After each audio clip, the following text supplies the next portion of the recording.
C'est certain, c'est pas la vie dont j'avais rêvé. D'ailleurs, j'ai arrêté de rêver, ça simplifie les choses. Le super job, la reconnaissance sociale et professionnelle, le prince charmant, la belle maison, les petites têtes blondes toutes trop mignonnes qu'on emmène à l'académie de musique, au judo, au football, les barbecues dans le jardin des amis où on boit du bon vin, et où on fait des projets de vacances dans le sud de la France. Tout ça, c'est pas pour moi. La vie est un échec. Un boulot de merde, pas de mec, un appartement qui sent le moisi, des amis rares et tout casé, et des problèmes de fric. Ah, j'ai pris 5 kilos pendant mon dernier séjour chez mes parents. Véro, je l'adore. Mais quand elle commence à déprimer, c'est du costaud. C'est vrai que, vu sous cet angle, il y a de quoi avoir le moral dans les chaussettes. Mais bon, il y a bien plus grave. Et c'est d'ailleurs ça la clé. Se dire que dans ce vaste monde dans lequel notre vie est une grosse merde, il y a des handicapés, des gens qui crèvent de faim et de froid, des petits garçons qui se font violer par leur père, leur grand-père, leur arrière-grand-père, leur oncle, l'épicier, le curé qui pue de la gueule le mercredi après-midi au catéchisme, des femmes maltraitées par leur mari, des chômeurs, des immigrés en situation illégale, des transsexuels en attente de l'opération miracle, des homosexuels refoulés, des chiens et des belles-mères abandonnés sur le bord de l'autoroute en juillet et en août, des bornes, des hommes et des femmes devenus unijambistes suite à un accident de la route dont ils sont entièrement responsables parce qu'ils roulaient sans permis et sans assurance, et dans lequel ils ont perdu une partie, voire tous leurs enfants, et aussi à décimer la famille occupant la voiture qu'ils ont percutée de plein fouet en prenant le sens interdit pour gagner du temps.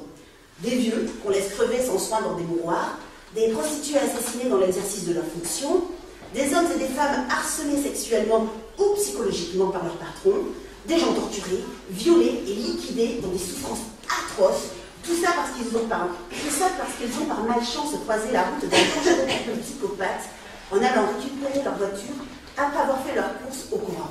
Des gens malades auxquels on retire un à un les organes dans l'espoir de les conserver jusqu'à Noël, des gens qui cohabitent avec 2, 3 ou 4 personnes dans leur tête, des groupes qui doivent organiser des suicides collectifs, des hommes souvent noirs emprisonnés depuis 20 ans dans le couloir de la mort en attente de leur piqûre, des femmes victimes d'opérations de chirurgie esthétique ratées, condamnées à passer le restant de leur vie fauchée avec une narine plus petite que l'autre, des sangs en X ou un sourire jusqu'aux oreilles, des femmes obèses, rougeaudes et boutonneuses qui furent, sont et seront toujours des femmes obèses, rougeaudes et boutonneuses, des femmes frigides ou des vierges qui ne connaîtront jamais le plaisir des caresses d'un homme, car même avec les femmes ou les animaux, c'est pas possible. Des cons, des connes, des qui s'emmerdent à longueur de journée. La liste n'est pas exhaustive. Avec Véro, on se trouve tous les 15 jours pour notre séance de thérapie par le pire. Miraculeux. Elle a même décidé de prendre des études pour être assistante sociale, mais elle n'a pas encore choisi le secteur dans lequel elle veut exercer. Merci.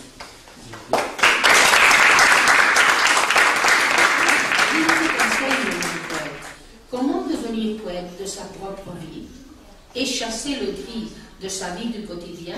Comment faire que l'inconscient offre son immense énergie à la conscience de telle façon que l'un et l'autre, dans ses fiançailles, retrouvent la joie? Comment passer du dictateur à poète? Parce que tous nous avons au-dedans de nous un Pille et un Rilke. On peut être dictateur ou on peut être poète. Miroir de nous-mêmes, porteur de nos impossibilités et de nos incroyables possibilités.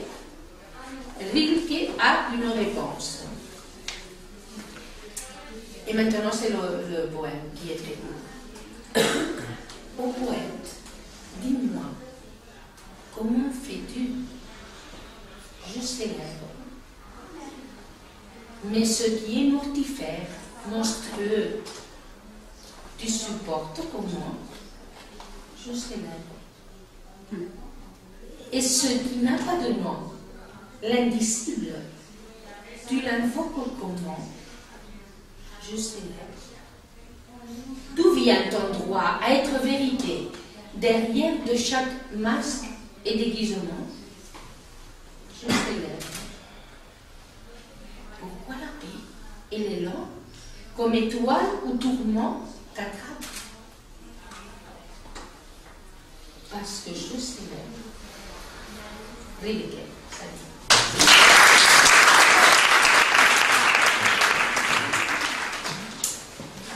Quand je veux lire deux textes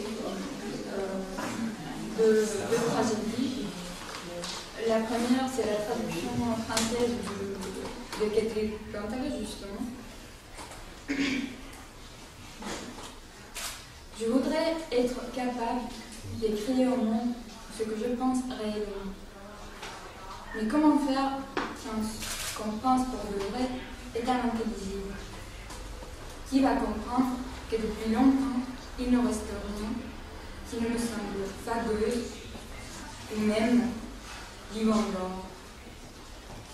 Qui peut prononcer des mots comme j'opite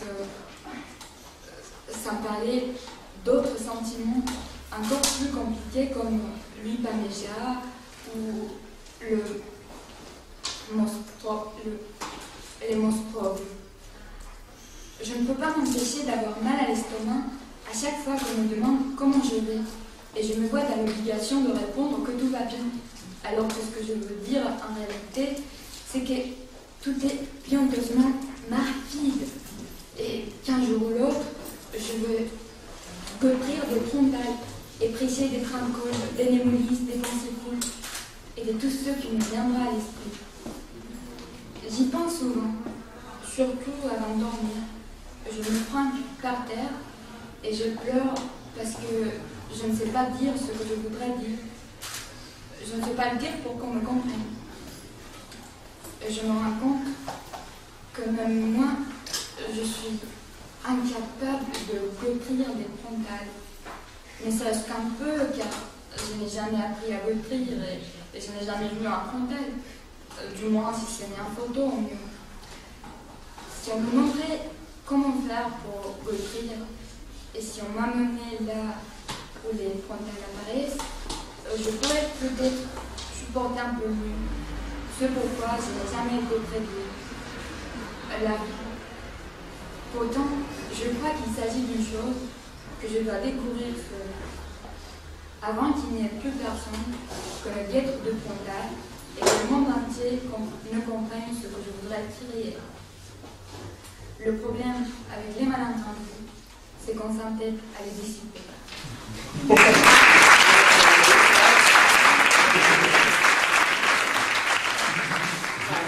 Abans que res, vull parlar jo. Perquè no he parlat mai amb el Cabret, mai. Jo soc una mica com el Bartleby del conte del Melville, que el seu jefe sempre li deia que havia de fer coses, no? Gestions, la part econòmica de l'empresa, i ell sempre deia que preferiria no fer-lo, preferiria anar. Doncs jo era una mica Bartleby i avui, no sé com m'he acabat aquí, m'acaben d'engatussar i deixo el teu personatge per primera vegada. Era oració total. Y es la organizadora de todo esto. Soc una de les culpables. Una meravella, una meravella. Gràcies.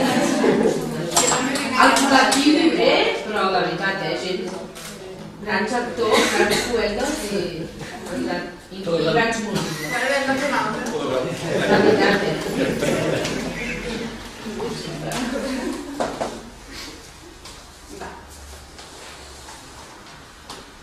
Égalité, égalité, égalité.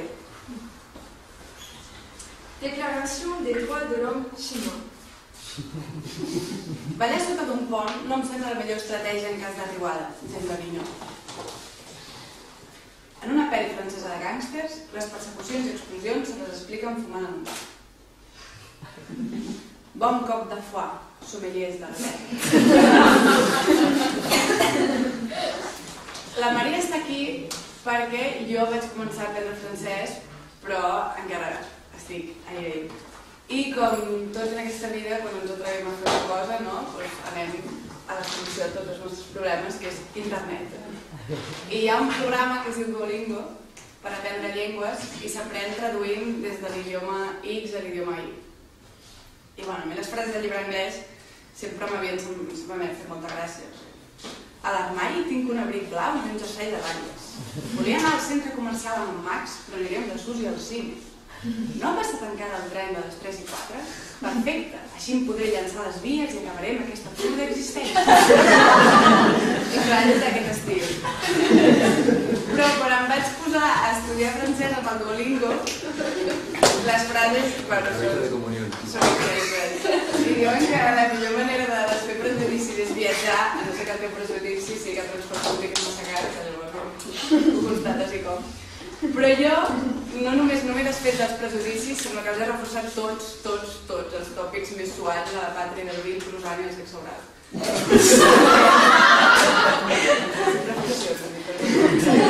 No.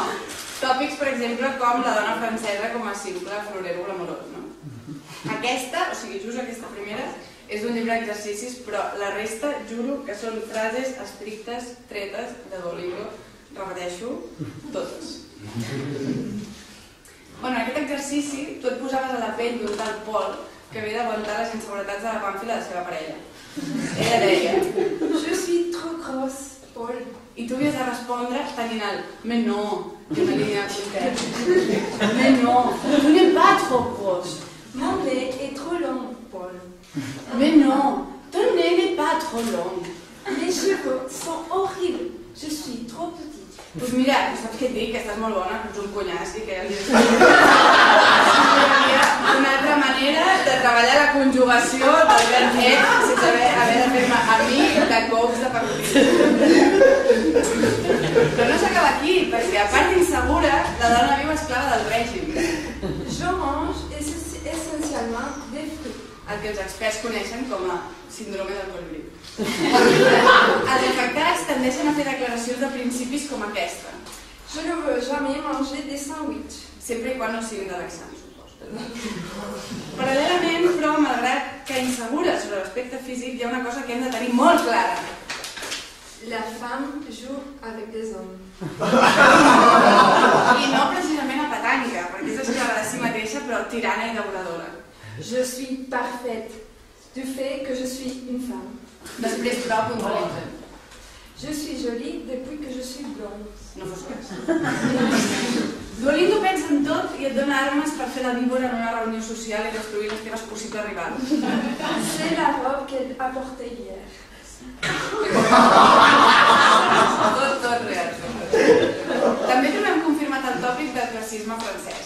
Així, per estudiar els adjectius no se'ls acut millor frases que un serveur rêveur et une serveuse rêveuse. Quasi ens veus amb els vestits esparracats, menjant molles de la cuina i sospirant per un futur millor. La concierge est bavarde et fâche. Mademoiselle Valois est gentille. Es queda clar? Duolingo ens proporcionen frases d'ús quotidià. Quand est-ce que je promène mon cheval? És claríssim quan et passes del cavall, que quan has acabat de revisar la criada són destruïts. No frega, collons, que està tot el rato que ve Nadal.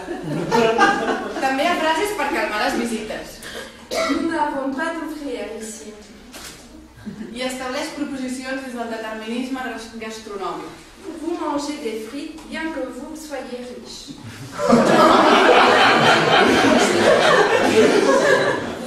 Les soldats mangent des légumes.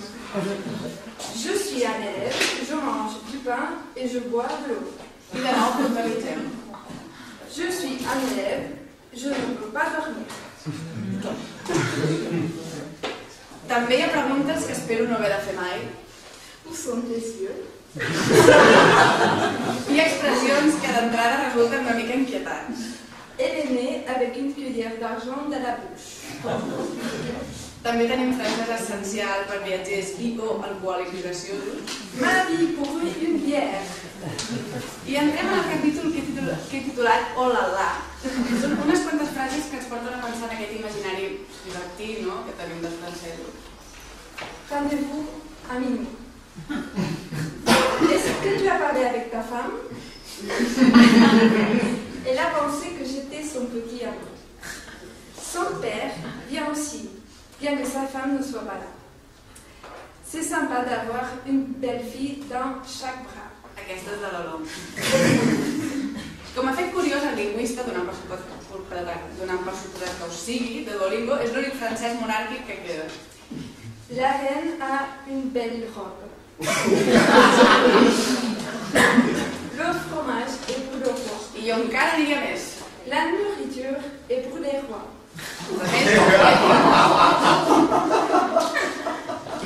Tot apunta a una manca d'actualització una mica bèstia per la revolució, però finalment tenim el que vindria a ser les antípodes de l'spoiler. Ai, res. Bientôt, l'homme pourra aller sur la lune. Esperem, però, que abans de fer-ho hagi trobat algú que li passegi el cavall.